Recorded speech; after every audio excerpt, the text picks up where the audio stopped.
Good morning, class. I am continuing this week my research on the Scopes trial, and we looked this week at the materials in various newspaper databases, and there was quite a lot as you look back to the date in 1925. Then I wanted to mention to you, I have actually 4 articles that I included in this summary for various reasons as they pertain to the Scopes trial itself. First of all, the first one is the opening day in Dayton, Tennessee, which would have been July the 13th, 1925.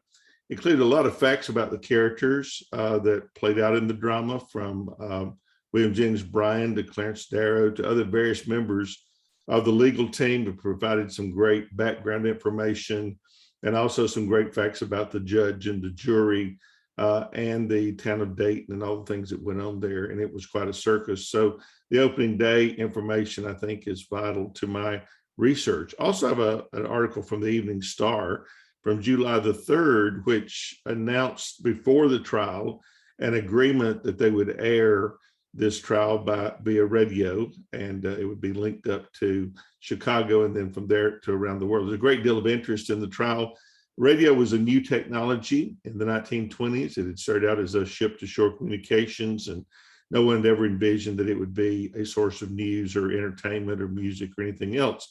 But the Scopes trial tended to increase its value because, as far as I can tell, this is the first major media event of the new century. And of course, the Lindbergh baby kidnapping would happen in 1932, but the Scopes trial was actually the first.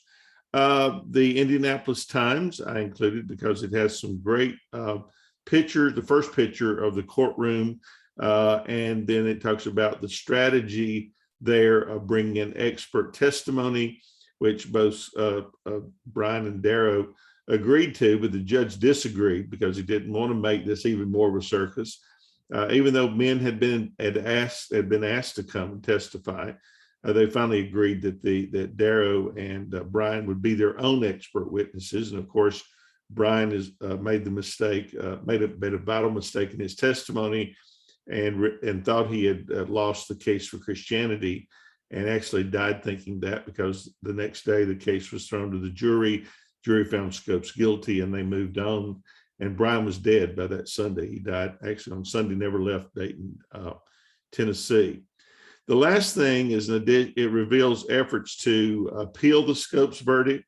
And I think that's vitally important to the story, because Darrow and his team wanted to move this case, and they realized when they started that Scopes would be convicted. They wanted to move it to the Supreme Court to get a far-reaching verdict, because several states, including my own South Carolina and Arkansas, had passed similar laws. And so this was becoming quite a media thing across the country, but sadly the was overturned on appeals at the Tennessee State Supreme Court level, so it never made it to the United States Supreme Court. So all in all, these are some very vital records and information here that I think will prove very helpful to my my research and writing. Thank you.